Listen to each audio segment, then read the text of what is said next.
Hi all, I'd like to look now at a game Svidler lost very quickly from the point of view of how the knight b3 move seems to be redefining pawn strategy, pawn chain strategy in particular, the base of the pawn chain, and how you can have a more aggressive pawn chain with white. So Shigurov, I don't know how it's pronounced, he's rated 2612 and Svidler's 2745, a super grandmaster. So Svidler playing black. And this is the advanced variation of the Caro-Kann. And black secures f5 in compensation for white, getting this space advantage. Knight f3, e6, bishop e2, all standard so far. Knight d7, white castles. And I think Svidler's used this system himself as white, what follows now. Knight bd2. And the point here is, positionally, that if as white you treat this as though black's just played the French defence, well, black's got the bishop outside of the pawn chain, and if you committed with c3 and black later kind of developed and played c5, that's fine. Black could later maybe take on d4, and you'd have a fixed pawn on d4, and you wouldn't have any pawn break here. Your c2 pawn would have been absorbed to be a permanent fixture there on d4. But this move concept, well, the concept behind this move, knight d2, provides basically a new point of the base of the pawn chain to be a knight instead of a pawn. So knight b3. Not only that, so if c5, c takes d4, you can take with the knight. It also discourages black from playing c5. But furthermore, as well as a new virtual base, you also still got an extra pawn in effect with c4 to try and blow black away. But in practice, you have to worry about the d5 square being used after d takes c4. And it's interesting that this concept had a devastating effect for a different reason here, in that it provoked an overreaction, not strategic complacency. I'll call it strategic panic from Peter Svidler, a super grandmaster. So it's a very simple concept. I wonder if any of you have used it in your own games, this knight d2 to b3. It looks a bit boring, a bit dull. Why would you play like this? Well, as I mentioned, it's like a new base of the pawn chain. You're prepared to have a d4 knight, and you're also discouraging c5, but also you're reserving c4. So it's got multiple aspects, I believe, to it. And not only that, the knight can later, if it's unchallenged, maybe with bishop d2, it can go to a5 later. So actually, after bishop d2, black was first concerned about securing f5, like I was actually in a recent game against Quillen, and he played a similar knight b3. It's interesting, much lower rate games echo some of the same ideas. Now, after a6, black is perhaps concerned about c4. And in particular, his next move betrays that concern, because white plays rook c1 as though he's going to try and tear black up with c4. In which case, by the way, cd e takes, then white would have bishop d3 and target f5, things like queen c2, and you get a lot of pressure on this diagonal on the f5 knight. So if black does have to take with the c pawn, then white would still have a bit of space in the centre, and this knight would be kind of dangerous coming to a5 later. So what Svidler did here, he didn't want this c4 business, and I'll call it a sort of panic reaction in a way, because b5, it's like the cure is worse than the symptoms. Because if we have a look at an example, variation which I've created earlier with Ribka, this might not be, that completely lost for black. It's a small advantage for white, this kind of position, but it's tenable, I think. It might be tenable anyway, although it might be a big advantage for white again.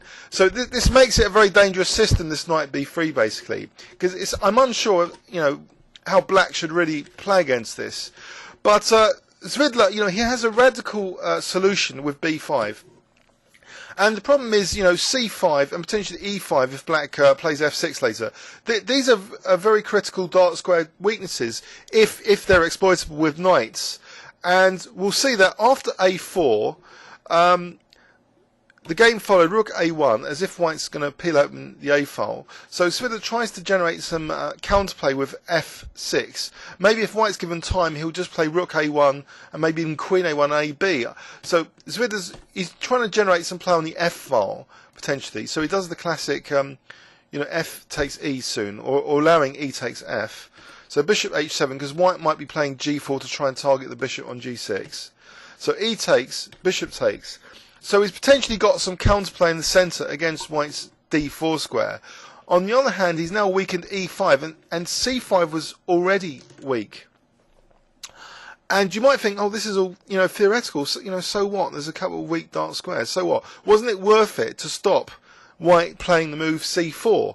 Well, after rook e1, Svidler lashed out now with g5, very aggressive move, but after the simple bishop e5, allowing black if he wanted to do knight takes, there's a problem with knight takes, d takes, bishop g5, bishop g7, and now here, white would stand a lot better because of something like knight bd4, white's a lot better, attacking f5 and also c6, and if say black defended with that, then also the h5 pawn is also in pre.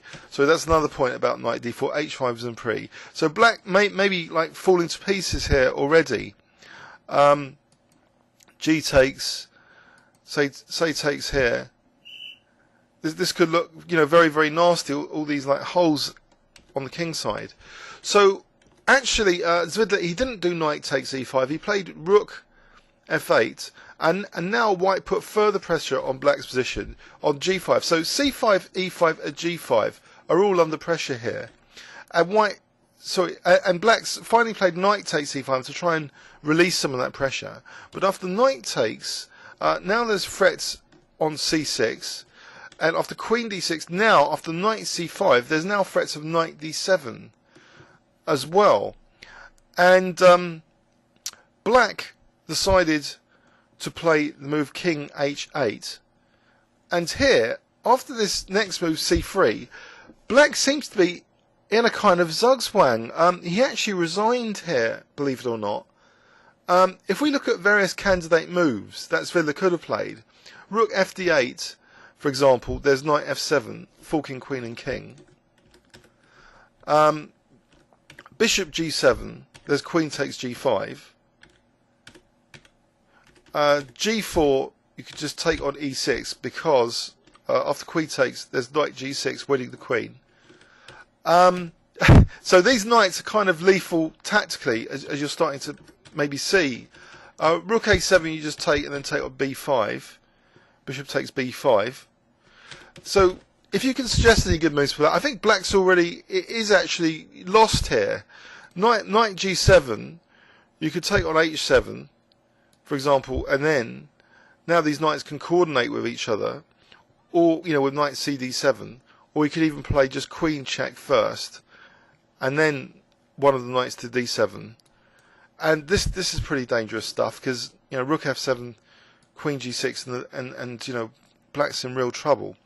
So it looks to be a total disaster, and it's strange that after a quiet move, Svidler resigned.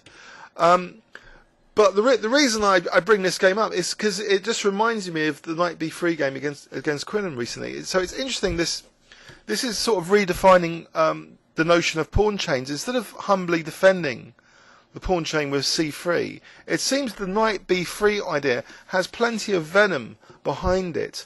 Not only giving you potential support for the d4 square and potentially discouraging c5, but also giving you the potential pawn break c4, which in this game induced a massive overreaction. Easy to say in retrospect, and Svidler would probably beat us all in a simultaneous display. But this move b5 did seem to contribute towards his downfall later. Maybe it's his blunders later which also weakened e5, which made these two critical dark square weaknesses together, especially against his very strong opponent, who's about 2600 anyway.